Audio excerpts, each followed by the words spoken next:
Hey, everybody. Welcome to the Ball Card Show, the sports podcast. For the sports collector. This is season 5 and episode 15, and we're going to jump right into it. Let's go. We'll go.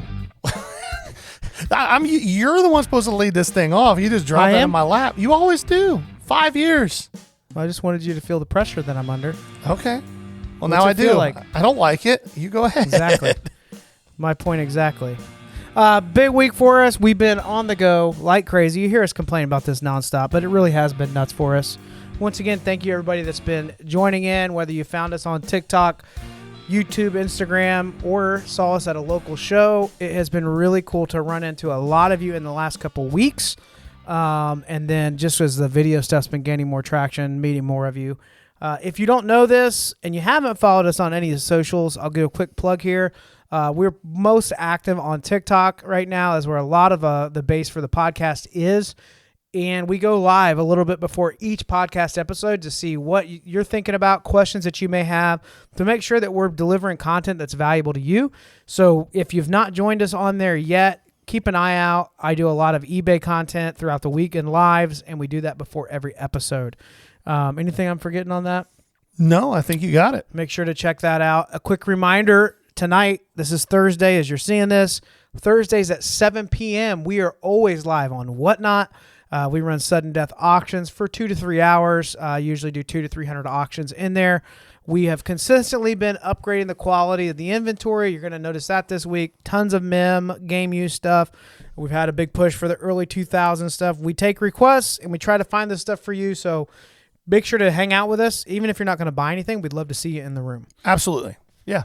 You've added nothing. No, this is you right now. When do we make a shift? I'm the reactor guy. Are you? Yeah. You throw the pitch. I swing at the pitch. That's the vibe. That's what we do. That's a take. That's interesting. All right. Let's jump into a little bit of news relative to the hobby. PSA updates that we are now entertaining this min grade service once again. On Value Plus and higher. So if you're not aware, PSA pre-COVID and up into the beginning part of COVID had the ability, when you did a sub, to specify a minimum grade you would accept. So if you send in a card, hey, if it's not going to grade a 9 or better, then I just want you to send the card back to me, not slabbed. Yeah. And that was an option. Now, you still had to pay the full grading fee, but if it didn't meet the minimum grade that you wanted, then they'd send it back to you. That went away during the COVID backlogs. This last week or so, they have brought that back. Again, you will still pay the grading fee. However, on Value Plus and higher tiers, you can specify a minimum grade. Now, in my opinion, this is a really good thing. A lot of people didn't even realize it went away. I've heard people talking about this going, I didn't even know this disappeared. It did. I think it's a good thing for 2 reasons. One, every sub recently, and I've heard everybody talk about this, has at least 1 or 2 cards that just gets a brutally low grade for no reason that you can discern. Now, sometimes it's a justified thing. There's a big dent that you missed or whatever else. But in general, there's 1 or 2 grades you're like, a 4? What? You can avoid that completely. The other thing that I think will be really good about this is it's going to keep pop counts where they should be if people are utilizing this. It's going to be, hey, I sent this card in. It got an 8. I'm going to crack it and try to clean it up and resub it and hope for a better grade. If you get a 9 the next time, you're like, I think I can get a 10. Now, all of a sudden, the same card is in the pop report 3 times if that happens. This will help kind of eliminate some of that. Now, the downside is that it will give people an easier out than cracking a card to try to resell it as raw. One of the things we've seen over the last several years now is that raw cards are selling for as much or more than PSA 9s on ultra modern stuff pretty consistently. And there are some ethical questions here. If I send a card in, I set a min grade at 9 or higher, it just gets sent back to me. Min grade not met. That's what it's going to say. It's not even going to tell you what the grade would have been. And then I'm like, okay, well, I guess I'll just sell this raw now and let it be somebody else's problem. That's still an issue in the hobby now, even before this, but I think it opens it up to being a little bit more prevalent because cracking the new slabs is pretty difficult. So that's my thoughts on it. That was a long swing. Yeah, it was. Yeah. I reached way back. It was like pre-pitch count swing. Yeah, I pointed. Like stepping out. I did. I doing went, the gloves. called my shot. We definitely got an elbow brace. I did the Nomar thing. Ankle brace. You got to get the signal from the coach. And Yeah. then you had 2 more minutes. Yeah. The only thing I would say about this is if all of you would be willing to put on your tinfoil hats with me real quick. The hobby's rigged. PSA hates all of us. If I'm wearing that hat, I'm going to find it quite coincidental that the men grade service has once again been reintroduced at the exact time that there's a massive backlog. And isn't it convenient that now a PSA grader can say, it doesn't look like a 10 to me, and they said a men grade of 10. Now I don't have to grade that, and my efficiency just went up 300% in a day how many cards I can get through. That's a fair now point. Take the hat off. PSA would never do that to you or me. They're so fair. They're so kind. But most of all, consistent with their grading. Here is the rebuttal to that. Okay. The rebuttal to that is that, again, this only applies to Value Plus. The backlog is currently on Value Bulk. Okay. What's the turnaround time on Value Plus right now? Less than 30 days. Okay.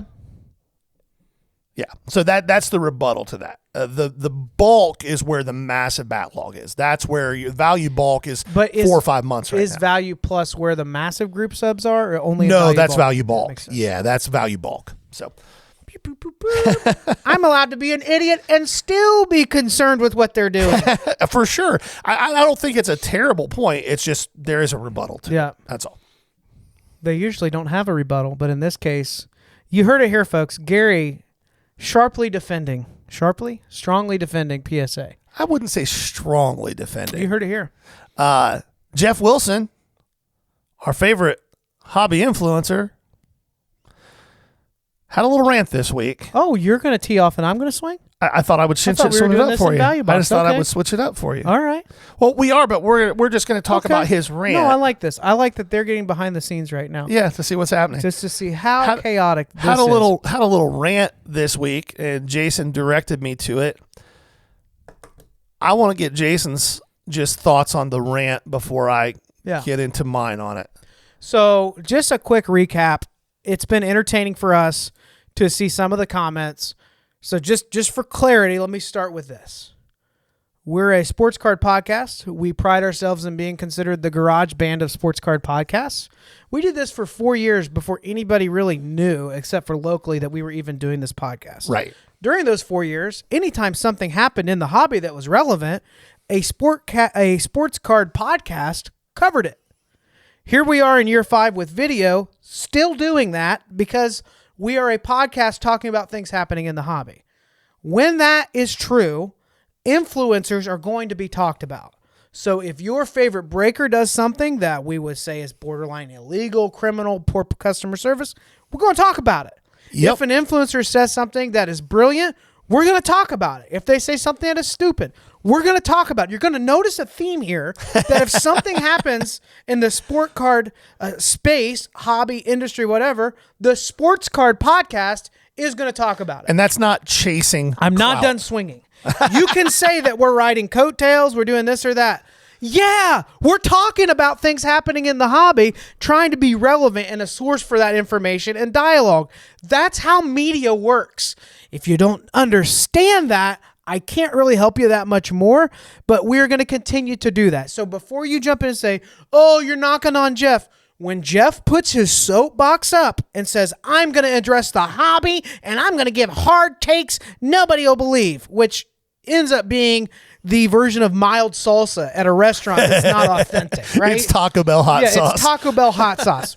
People like it. Nothing wrong with it, but you didn't whip that up fresh, okay? So we're going to just address this issue.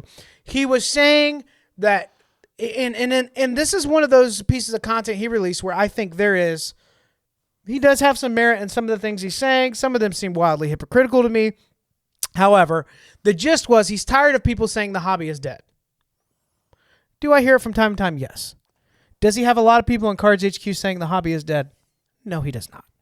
Are there probably people in his comments with his content that are saying that? I'm sure. Everybody wants to say it's junk wax. Everybody wants to say that collecting is dead. Everybody wants to say it's just a lottery ticket now. We happen to know that's not completely the case, and Geoff made a good point of saying this. Like, when he was a part of the junk wax era, there were still hits that everybody was chasing. He was talking about the Griffey rookie. He was talking about the Mattingly rookie. You said I could swing. So he was like walking through in the junk wax era. There were hits and people chased them. The gist of what he was saying, the products are just so much better now. So collecting can still exist and people can still chase hits. There are still set builders, but it's not 750 commons that people are putting together. That was the gist of it. So you can't say the hobby's dead. There are still collectors. It just doesn't look like it used to look for you. Okay? Yeah. Does that completely cover that with... Is there any bias in the way I'm saying that? No, not at all. I think you covered both sides of it. My reaction to it was, I'm going to try to be somewhat diplomatic because, like Jason said, there were. Don't be diplomatic. Don't be diplomatic. Just I like this. I did. This is true. This was crap. Okay, so he said a few things that were true. It was all canned and somebody wrote it for him. There you go. Dude acts like he couldn't afford. He was saving money to go buy a $1 pack of 1989 He said, Upper if Deck. I had the money, yeah. Yeah, if I had the money. But on another podcast, he talked about growing up rich. Last week, right? Yeah, the dude is just what he is. It's fine. Like Jason said, some people like Taco Bell hot sauce. It's okay. I love that was what I went to. It's like, yeah, I'll break this down for you. It's about salsa, really, when you think about it. At the end of the day, things that two fat boys can relate to. I don't like disingenuousness. I don't like pretend. I don't like hypocrisy. And another screed this week talking about responsible actions in the hobby and people getting in over their head on things and how breaking, there maybe should be warnings on things. It followed it up immediately by their sponsored segment from Arena Club where they ripped $500 packs digitally that they're getting paid to do. There's nothing wrong with Arena Club. There's nothing wrong. No. Honestly, they have a little bit of a better reputation than many of them That's out not there. the issue. The issue is the blatant hypocrisy. Yeah. That's the issue. Yeah, you can't rip that many cases of mercury on a flight and then also talk about how the products are just better, but it's really the same. Well, and my favorite was when he was like, you should just take your entertainment dollars because all this is entertainment. If you were going to go to the movies this week, then you decide to stay home and get it. How many of your breaks, Geoff, can somebody get into for $24? How many movies can you get into for $24 on the night? Not too many. Well, I mean, I missed for $50. I missed the dollar theater, yeah, man. that was it. I but the point, he is so afraid of taking a stance on anything that he just gives emotion and then just gives both sides of the fence every time. It's so frustrating. I do want to commend him on this thought that I don't disagree with, which is there are collectors still out there, and there's a new wave of true collectors, not just flipping, where I just had to completely push back against the content, which, hey, the reason we're giving Geoff this much time is if we made a video that was like a decree thinking we give a State of the Union address to the hobby, we better bring it and bring good points to the argument. Yeah. So that's the platform he's going off of. That is the way he's presenting the information. Nobody asked him for a State of the Union address. Nobody elected him to be the hobby president. That's for sure. And when you talk about him having writers for his videos, he admitted he didn't even write his book. He didn't write Collecting for Dummies. He was not capable of writing the book Sports Car Collecting for Dummies. He needed to hire someone to write a book about collecting for dummies. So I'm going to leave that there. I only said it a couple times. But the other part he was talking about was like, it's just a different product. It's better now. There were cards that were valuable then. It's not the same. In 1989, when you went and bought a pack of Upper Deck, it did not cost you a car payment to get into that box, right? Correct. The box was $36. $36. Which in today's dollars is probably like $72. But Geoff, you referenced Upper Deck as the high-end product. What does a high-end hobby box cost now? A mortgage. At least. I mean, the highest end, let's take it 10,000, 12,000, well, 15,000. yeah, so we don't have, and you even referenced that too. So you can't say it's the same game. It's not the same. Are the principles that they're the same? Yes. And you brought up a really good point in defense of Geoff. What you were saying that you remember the collector saying through the junk wax era. Yeah, I mean, this complaint that everybody's just chasing the newest thing has been around forever. Not just the junk wax era. Since before that, it was people started complaining when people only wanted the newest rookies and they didn't want anything from, and that was the 60s and 70s. Ever since sports cards became anything more than something that kids bought at the grocery store in penny packs. You know, 1 card in a penny pack with a piece of gum, 5 cards in a nickel pack with a piece of gum. Ever since it became anything more than that, people complain about the hobby changing. And their easiest way to make that complaint is, well, there's nobody collects anymore. And what they're really saying is nobody wants my crap. That's what they're really saying. Nobody wants the crap I have, so it must be everything in the hobby must be trash now because what I have is great. Or they were convinced that what they were buying was only going to go up and to the right. Yeah, Greg Jeffries. They thought they were going to be in for, and it's not. Wally Joyner. I think there's probably some fatigue if you've been in the hobby a long time of so many people brand new to the hobby throwing out all this terminology that over the years, these parallels are going to change names 20 times to try to keep them fresh. That, the majority of these players people are excited about in Ultra Modern are not going to pan out. Everyone cannot be a star. That is not how it works, despite the fact that you all receive participation trophies at the end of the year. There's only so many stars in each sport that are going to emerge. There's only so many rookies that are going to make it. And I think there's some fatigue from those collectors of, hey, everybody's trying to push the new thing. Isn't this the greatest, the greatest, the greatest? Wait till you've been taken to the cleaners on a handful of stars. Wait till and I think that is part of it. I also think there's a piece too where because they emerged in the hobby with an affordable wax product over the years, and now they feel priced out of that. This is not a have and have not. It is, this hobby has gotten so much more proportionally expensive than it was before.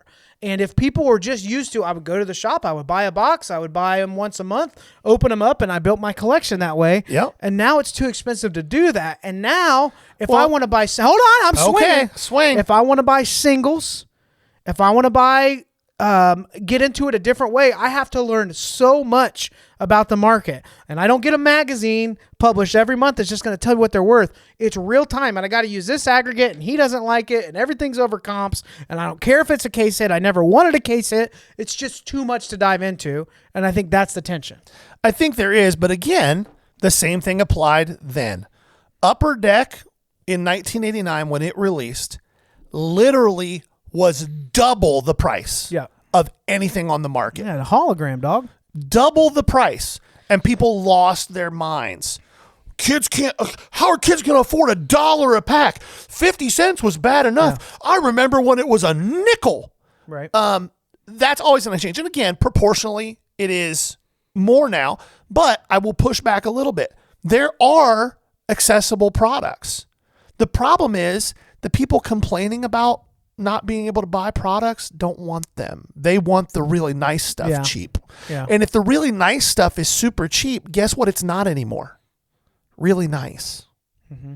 It won't have any value. So what people are really saying is, I want the really valuable stuff, but I only want to pay $100 for a box of it. I want the hit to be worth 10 grand. I think there's a segment of it that is like that. I really do think there are a lot of people like, it's only been in the last 5 to 10 years that I couldn't, in the last 10 years. So what I'm assuming is somebody that's been collecting for like 20 years. Okay. Sure. So that's what I'm talking about. But in the last 10 years, it has become unaffordable to roll into Walmart and buy a few boxes every week. That used to be very doable. That's what I'm trying to say.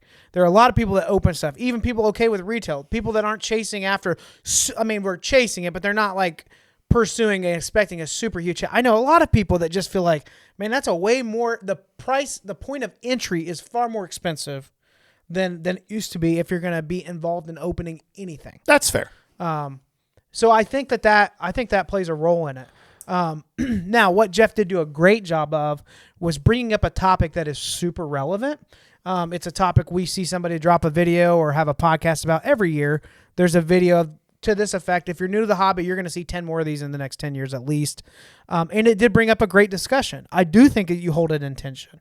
And here in a little bit in the dollar box, we're going to talk even more about, like, so many of the people watching the podcast, especially those of you that met us through TikTok, are brand new to the hobby. You've been introduced through breaking, through repacks, maybe gone to a show or two, and you're hearing people talk about PC and just enjoying collecting. And you're like, hey, I'd like to do that. Now that I kind of understand how to flip and hustle a little bit, I want to figure out what I just want to hang on to and don't care if anybody likes. We're going to talk about different ways to approach that. For some of you, you're going to be like, how in the world did somebody start on the other side of that spectrum and work their way to collecting? But it's happening more and more with new collectors coming in. Yep, for sure. Next in news, WNBA kicked off this week, and it kicked off with a bang. Caitlin Clark is Angel Reese, bang! Caitlin Clark is the truth. So it was fun because the Indiana Fever opened up against the Chicago Sky. So they knew what they were doing. Caitlin versus Angel. Yeah. And boy, did it live up to the hype. We're seeing in real time the Angel Reese psychological meltdown as she's actually being forced to grasp the fact that the thing that she is best at in her life, which is basketball, Caitlin Clark is exponentially better at than she is. Caitlin Clark drops a triple-double. There was an interesting stat that I read. In the history of the WNBA, the top 3 players with the most 20-point, 10-assist games in league history. Number 1, I'm blanking on her name, Vandersloot. 463 games. She's had 10 of those. Next on the list was Diana Taurasi with 9 in 583 games.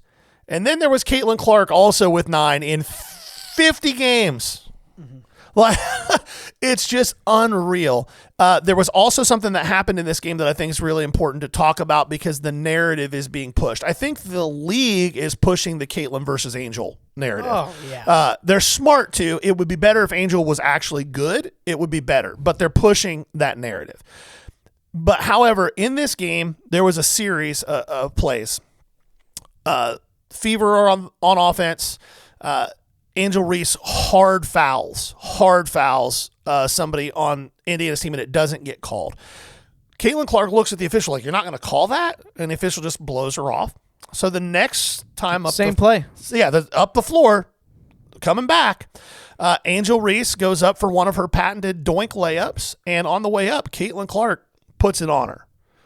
Puts it on her hard. Now, was it an intentional foul? Absolutely. Yep. Did she give it a little bit extra? She sure did. Yep. She was defending her teammate.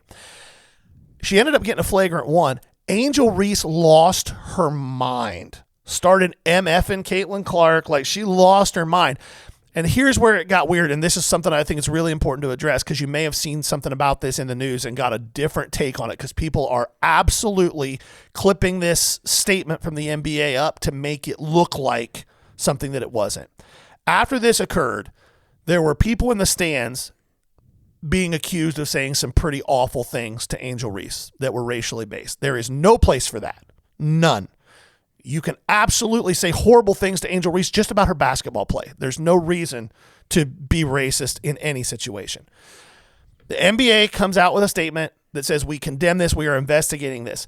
I have seen this clipped up to make it look like Caitlin Clark said something racist or that somebody on the court said something racist. That is not what occurred. So if you saw those clips and you're thinking that there was that kind of a vibe going on, that's not what happened. This was from the stands. That being said, guys, Caitlin Clark keeps dropping triple doubles. She's going to be on TV 47 out of 49 games this year. Mm-hmm. Her market ain't dying anytime soon. No. Her market is not dying. You had a really good buy on a Caitlin Clark card this week that I think doubles in the next month.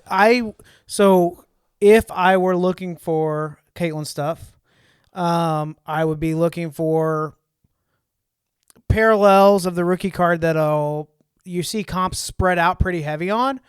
My hunch is, which is not, this is a hunch, this is a speculation. It's not investing not advice. Investing.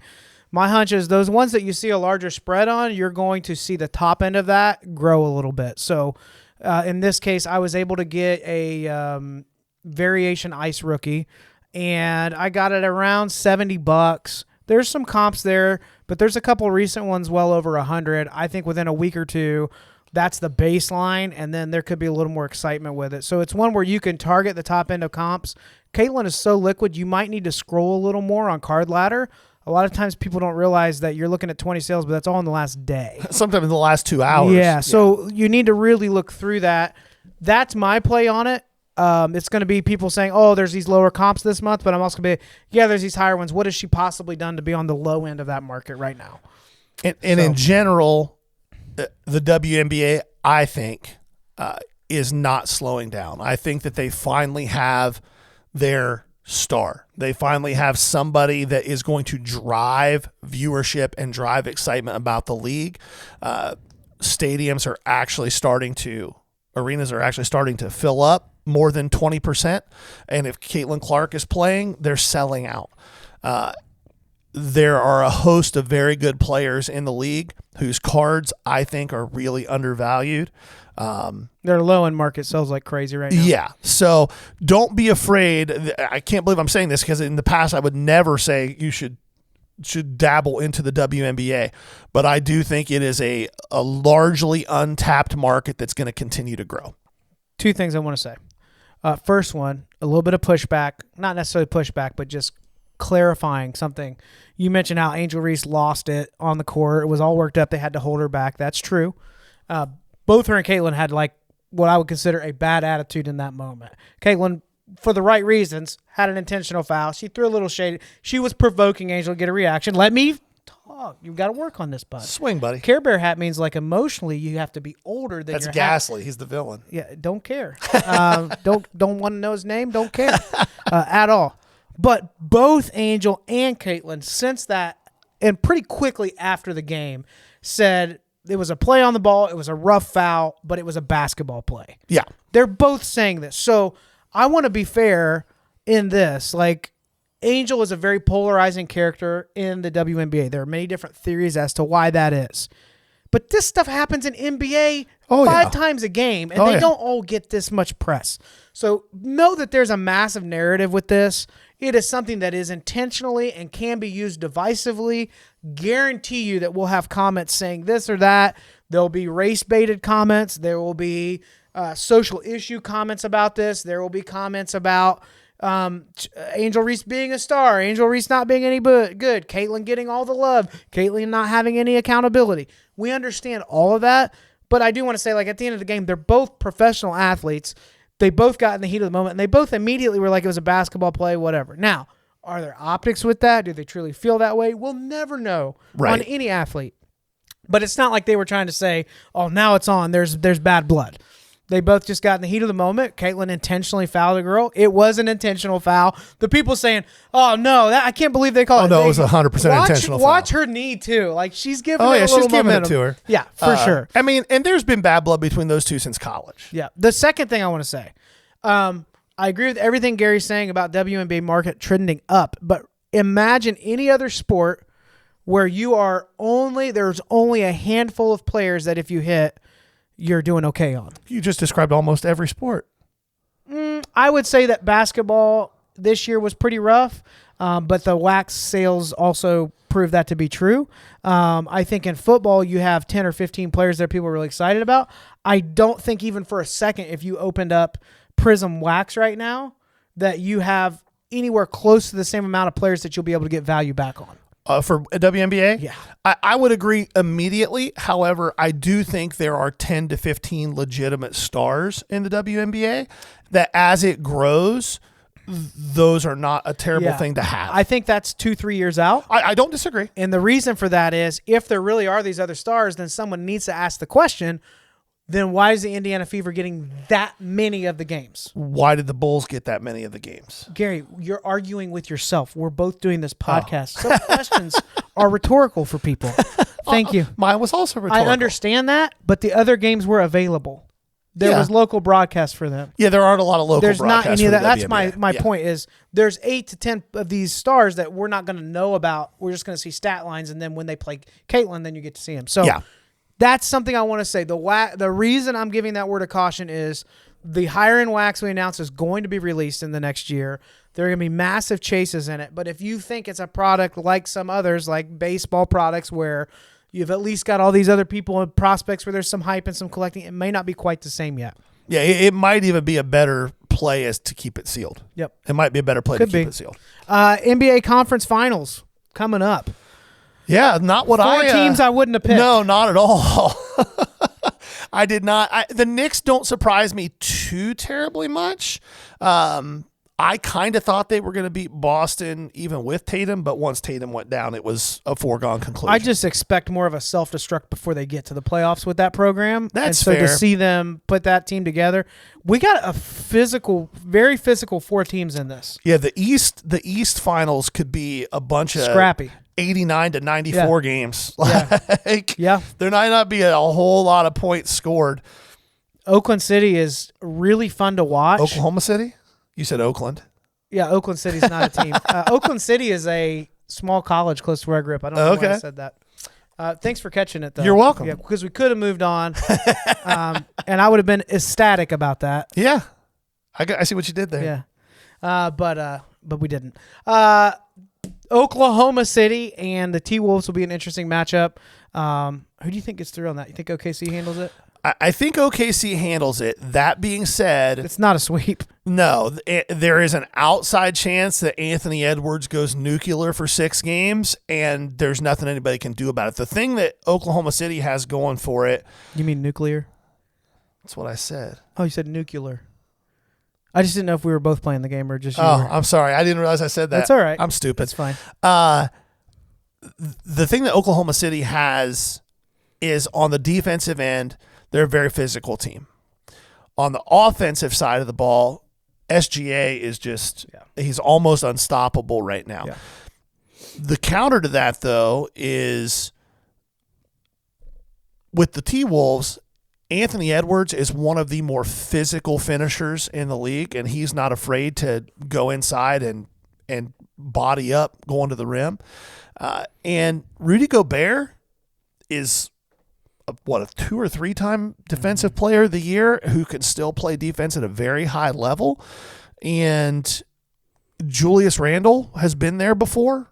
Like, it should be a really intriguing series. I don't think it goes 7, but I could see it going 6 pretty easily. And it's just a question of who can steal a game or 2 on the other person's court.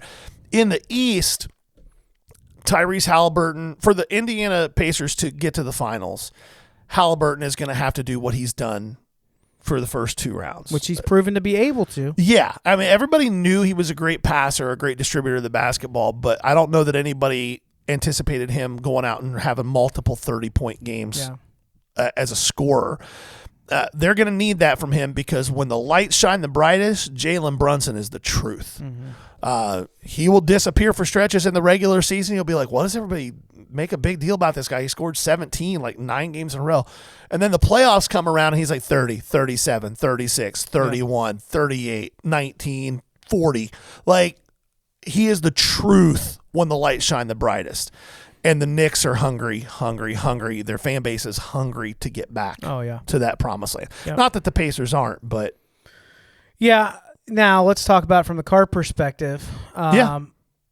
Whenever you have teams emerge, I don't want to say like it's all complete shocker, but it's not the front runner.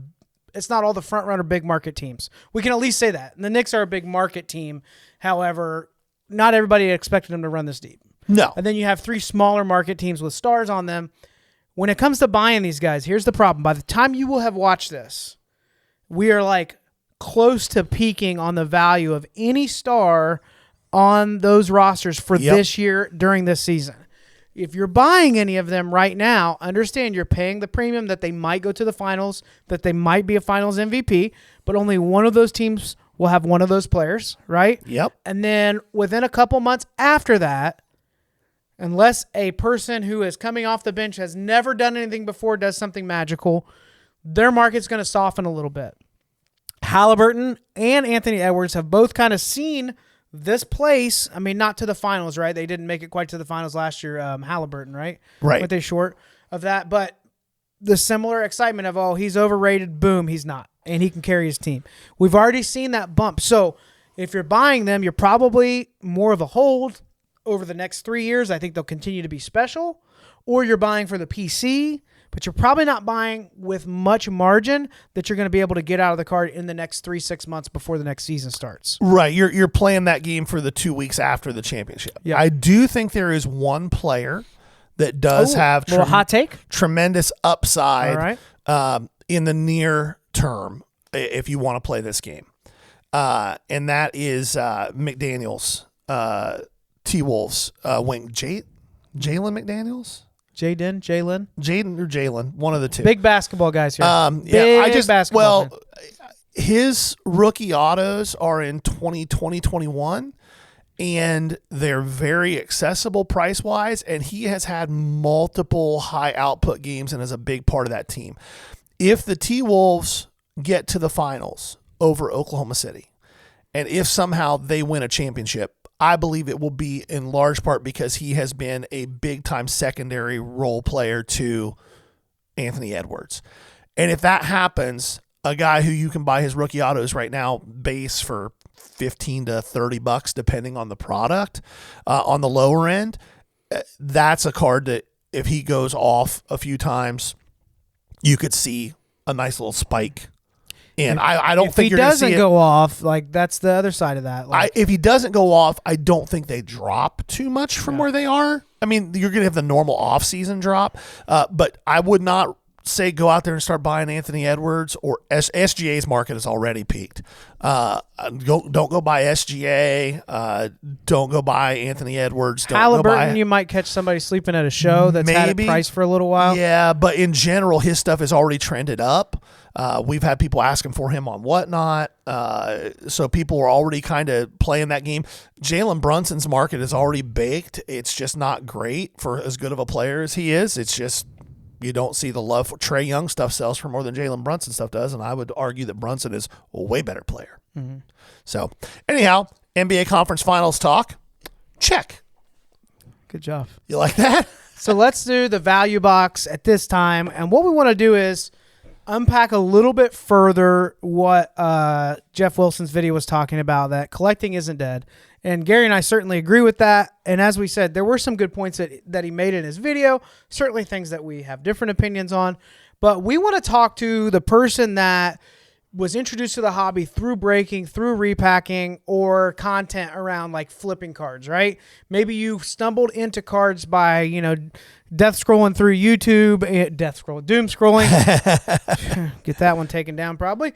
Through YouTube, and you found somebody doing all these transaction videos at a show and you were interested in it, or the upside of financial part of it. But now that you're into this, you're kind of enjoying the hobby a little bit. You want to figure out what you want to collect to have your own PC. It's nice to enjoy the hobby. Even as a dealer, we have things that we collect just for ourselves, our PC, personal collection that we hang on to, or things that we like to have, even if it's not a specific player.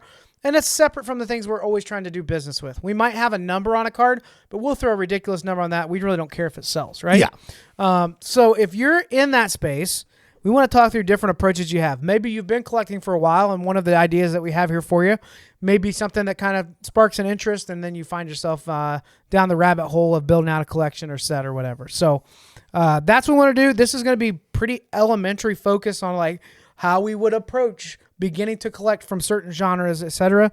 But let's just jump right into it. Let's do it. So when we're talking about collecting, we're talking about things that you actually don't mind hanging on to forever, potentially. There could be a lot of different reasons for that. You don't have to argue. Well, I would just say that in general, that's the thought process for collecting. You're collecting it. You're not buying it with the intention of selling it later. I have three things that I PC, three people that I PC. I do have cards that are in my showcase that I don't care if they ever sell, but they are for sale. The stuff in my PC is never for sale. It will go to my kids, and if they choose to sell it, they can. It's not going to be worth a lot because I PC the stuff that has stood out to me over the years. My favorite football player of all time is Ken Anderson. So I PC Ken Anderson stuff. I've been very lucky to have him be my favorite player because I can buy his stuff cheap and I can get nice stuff and enjoy it myself. Every once in a while, I just pull it out and look at it because I enjoy it. I PC Ed Oliver, the Bills defensive tackle. I PC him because the first time I ever saw him play was his first college game. He had just turned 18. He was in the 3 technique. He crossed the guard's face, grabbed the guard by the chest plate, grabbed the center by the chest plate, and used them to sack the quarterback 3 steps into a 5-step drop. And my jaw dropped. I was just like, oh my God. So when his stuff came out, I started collecting it. And I've recently started collecting nicer Luke Kuechly stuff because I think he's the smartest defensive player that I ever saw play. And I thought it would be fun to start collecting him before he got the call to the Hall. All random things, you'll notice there's a theme. They don't get a ton of hobby love, so they're not super expensive. And as a dealer, I don't have to worry about going broke at shows as people bring stuff up to me to sell to me. I feel terrible for people who, I don't know anybody who actually does, but who PC Patrick Mahomes. People with money. Yeah, maybe. People with money that absolutely do that. In general, like, that's why I PC what I PC. Yeah. There's a lot of different approaches to it. So there's some people that just PC a player, but it doesn't even have to be like that. So my personal PC is Eric Davis from the Reds. He is affordable, although in Ohio he does do pretty well. He does all right. He'll move quick. He's fairly liquid for the status of star, I would say. Yeah, for the Hall of Very Good. Yeah. Dan Marino, that can get a little bit pricey, but doesn't have to. You got a cool one today. Yeah, I did. Do you want me to brag on you? Or you no, I was going to brag on yourself. No, I'm going to shout out the listener who gave me a great deal on it. John, I appreciate you. Gift for Jason, and he was happy. I was happy. You were happy. Everybody won. Yeah, it's a sick card. Marino, other Dolphin stuff, but I'll target as I was growing up, I really liked the defenses. Basically, all Miami had for 15 years was, but it was pretty tough. And so, the Zach Thomas, the Jason Taylor era, that stuff's fun for me. Cameron Wake, yeah. So that stuff that I'll PC, and then random Reds. I also this last year dove into some set building. So I'm about 60% through the 1969 top set. Whenever I have time and the resources to mess with it, I'll go digging at shows. Whenever I don't, it's waiting on me to finish it. My goal with those sets is it would be cool for me to have 10 or 15 complete sets of vintage cards that carry some value for me to leave behind when I'm gone, and the family's going to oh my gosh, we didn't even know these were here. Right. And they're worth some money. So there's a lot of different approaches. There are people that will just PC a certain set or certain error cards, or I'll tell you this from the low-end eBay market, there are people that just select PC really oddball versions of cards. Yeah. Not necessarily valuable, just weird. Weird stuff.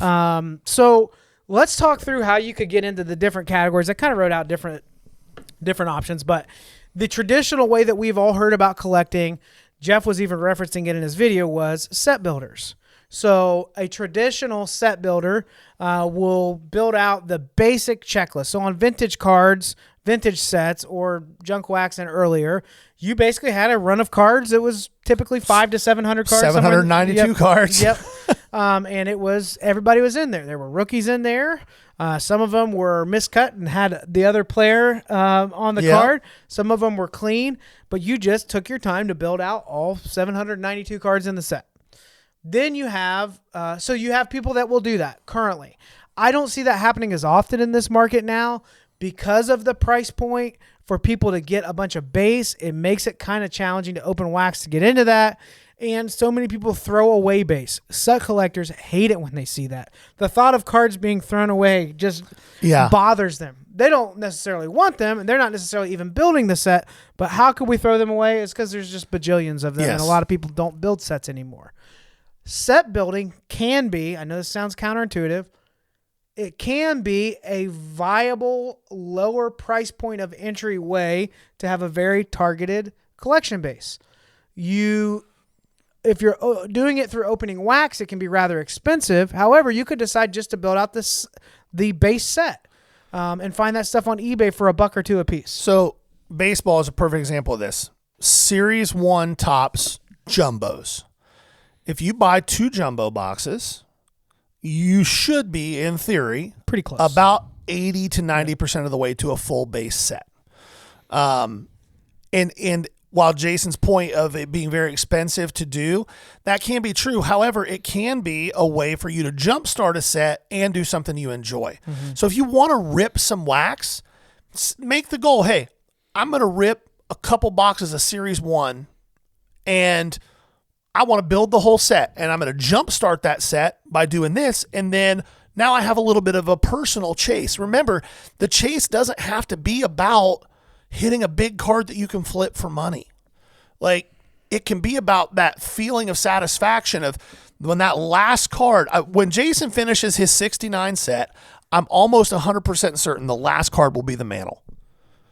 And when he does that, the first feeling he's going to have is not going to be like, man, this is worth a lot of money. It's going to be like, I did it. Yeah. I did it. Here's the binder. I did it. It's the whole set. It's right here. And I had to find them all over the place. You had to work for it. Yeah. And there's a feeling of a reward that comes with that I think we miss a lot in the hobby because all we chase is the serotonin rush of, you see the videos Topps posts all the time, life-changing card. Mm-hmm.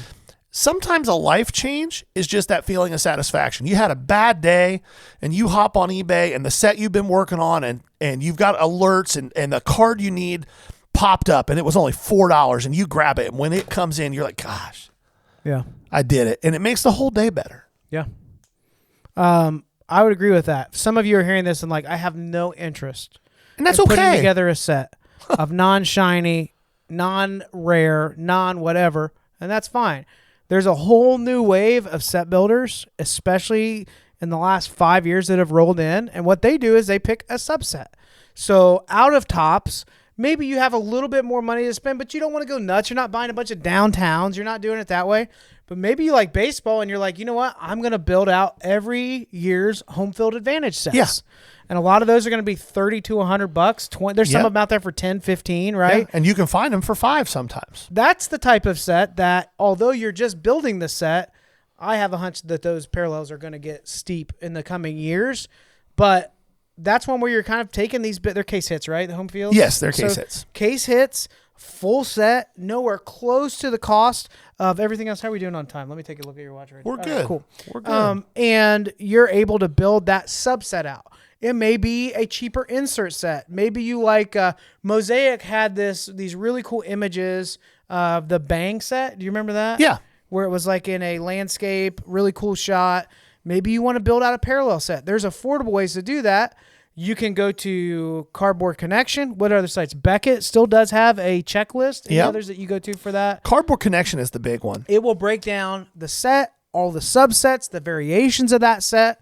And a lot of these now, it's like, oh, I like, all right, so let's say it's the Bang football set, right, out of Mosaic. They have numbered to 5. They have you could pick a certain color wave of that. Well, that's what I was going to say. Just do the base. Like, there are so many ways to build a set that doesn't have to be 700 cards. It doesn't have to break the bank. And it visually is going to look really cool. There's awesome ways to display that stuff now. So there are subsets as well. Yeah, for sure. And again, to Jason's point, maybe you don't want to collect a base card set, and that's fine. To be frank, when it comes to ultra modern stuff, I don't know too many people who do. And that's okay. But if you're going to collect a set, maybe you pick a set from your childhood. I've always had a soft spot for 1990 Topps. They're corny looking. They look like comic book frames, and I loved them. But if you're doing this, maybe you want to do a whole set. Mosaic is great for this. You want to do a whole set. You don't want to do the base. Pick one of the reactive colors that aren't numbered and build the set. Yep. So you can do that. We talked a little bit about the idea of a PC. Figure out who your favorite players are. And I would really recommend not just like my favorite team. It's easy as a Bengals fan for me to say, I love Joe Burrow. Well, so does everybody else. And that's okay. But if you've been a Bengals fan your whole life, maybe don't PC something from maybe Corey 40s. Dillon. Yeah, gives you a memory Corey of childhood. Dillon. Yeah, Isaac Curtis, Chris Collinsworth, like Hushmanzada. Yeah, Hushamama, Chad Johnson, Ocho Cinco. Like, pick somebody that you really enjoyed watching as a kid, and you'll be shocked at how much fun it is to be digging through a box and find a cool card of that player, and you look and it's $5 and you're like, really? Yeah, well, and that was the point I wanted to bring up with PC is you can determine your budget based off of an era. So if you're my age, which I'll be 40 this year, the junk wax era is where you kind of cut your teeth on cards. So the wonderful thing about that for me is there are so many baseball greats and basketball greats in that era, but they were in sets that were so overproduced that it's very affordable. Yeah. I know people that are like, I'm trying to get every card from this year to this year of this person, and most of them are less than $5 a piece. Yeah. And you can hop on eBay one night a week and just see what's available, order stuff with standard like it doesn't have to be expensive. What you see on YouTube though is this is my PC and it's worth more than a house. That's not where everyone lives. Right. That's not. So you can absolutely have a nostalgic PC, and it can be an expensive player and be affordable. Let's say IPC Ken Griffey Jr. and I set a cap at anything interesting under $50 a piece. There's still you will have thousands of cards that have not been repeated and still not even be touching the surface on what's available out there. And what's really cool about doing that, especially if you are really plugged into the community and when you're collecting and you're PCing stuff, I really recommend getting plugged into the overall community. And here's why. We talk about this a lot. This hobby is all about relationships. And some of the stuff that I PC, because I'm tied into the community, because I know what other people PC and I have hooked them up on things either as gifts or given them to them at a really great price. When they come across something that I PC that might be worth $500, they'll let me have it for $50. Right?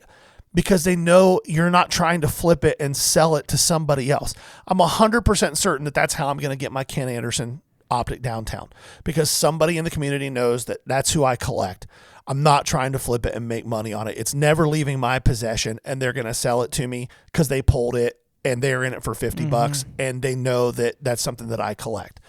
That's a big part of it. It's so much more enjoyable to PC in a community because people help people. And you'll find out really quickly how that works, and it's a lot of fun. Yep.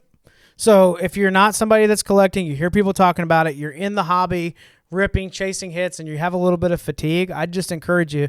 In the different examples we give, which there's 100 different ways. Another thing you do is chase parallels.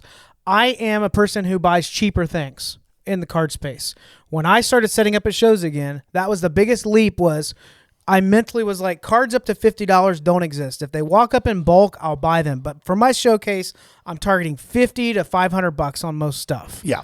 That was a shift for me. One of the rules I made for myself is every month in 2025, I'm buying a one-of-one. Yeah. It can go in the inventory, it can go in PC, but I'm buying a one-of-one.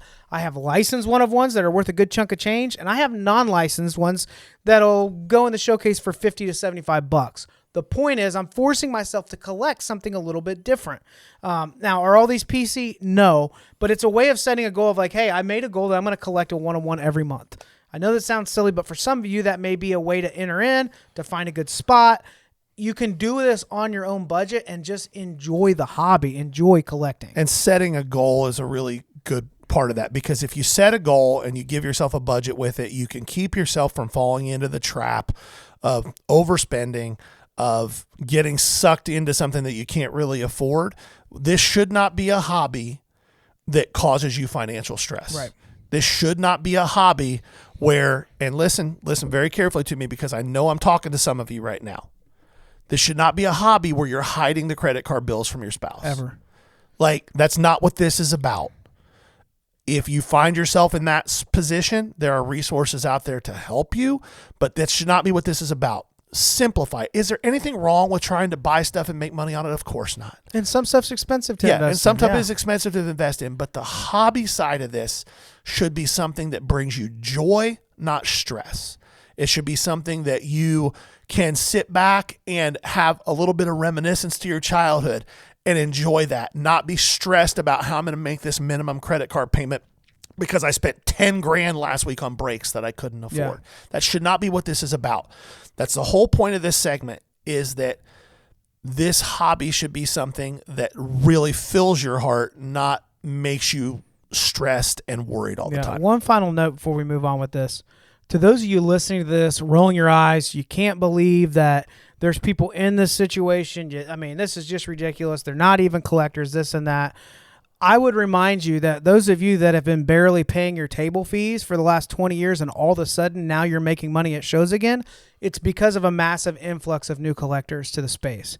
It's because people are learning. And whether they got introduced through breaks, whether they get introduced through repacks, Razes, whatever, they're here. And if they're interested in collecting, you should be advocating for that to be a good thing. It's better for everyone in the hobby. So don't get too high and mighty. When there's been a drought in your sales and all of a sudden it's picked up, it's the new people coming in as well that are driving that market also. It's the repackers buying stuff from your showcase. You had no idea they were repackers because they paid stronger. But don't forget to enjoy collecting. And don't forget, like, the hobby survives because there are new collectors in the space.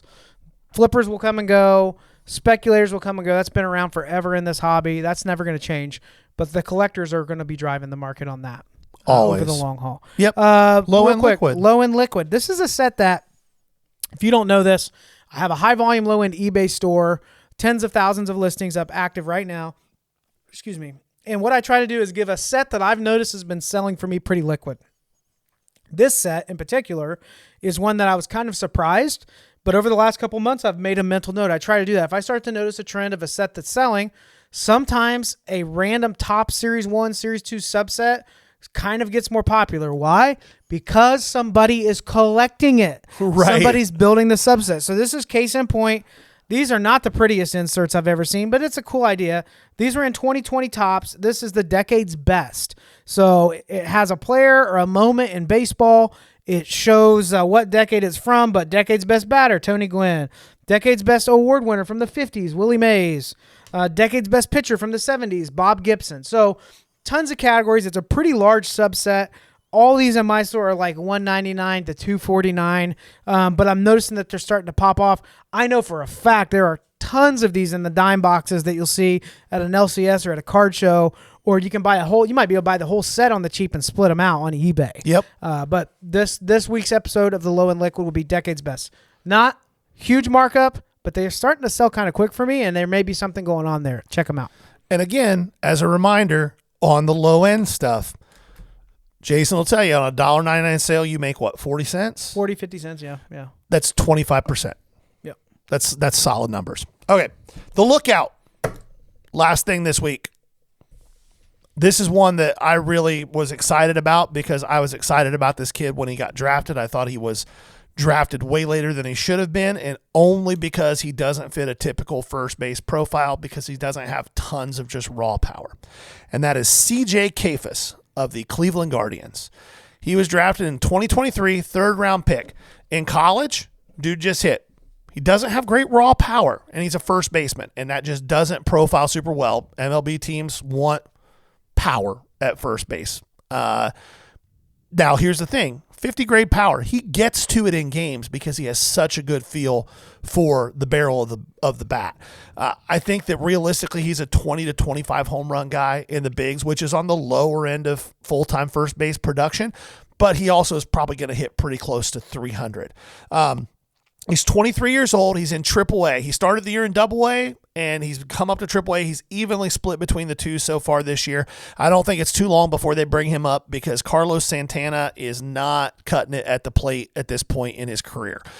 Still a decent first baseman, but the thing about Kayfus is he's defensively a really good first baseman. Gold Glove caliber first baseman defensively. So far this year, he is slashing across two levels, 371, 460, 616. That's a 1076 OPS, and that's with 4 home runs. That means he is hitting doubles all over the place.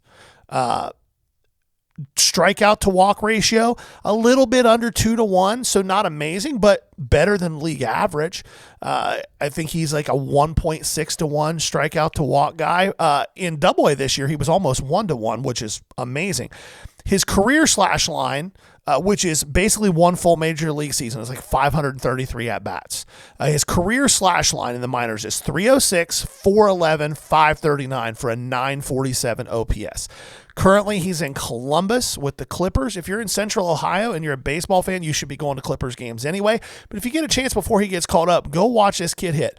Smooth left-handed swing, nothing crazy. He's picked up a little bit more power to the pull side. Can spray the ball wherever he wants to spray it, though. Good eye for the batter's box. A little bit aggressive with the swing, but he doesn't chase. He does have a little more in-zone whiff because of that, though, because if he sees a ball in the zone, he's going to swing at it. Cards are very affordable right now. Again, it's 2023 Bowman draft. I'm wanting to say you can pick up his base autos for under $30 right now, 25-ish. And again, I don't think he's too far from seeing the majors this year. So this week's The Lookout, CJ Kafis, Cleveland Guardians. Before we head out, just a quick reminder, click that little subscribe button if you're watching full video content. If you're seeing clips from this and socials, there should be a link in the bio to get to the full episodes on YouTube. These are all streamed on Apple, Spotify, iHeartRadio, wherever you get your podcasts. If you're audio only or you drive for work, there's so many ways to engage with it. We appreciate you. We are live tonight, Thursday night at 7 p.m. on Whatnot. Can't wait to see you there. Anything else I'm forgetting? No, come hang out with us tonight. Got some really cool stuff. Yeah. And then tomorrow, Friday, we will be at the Shipshawana show. Yes.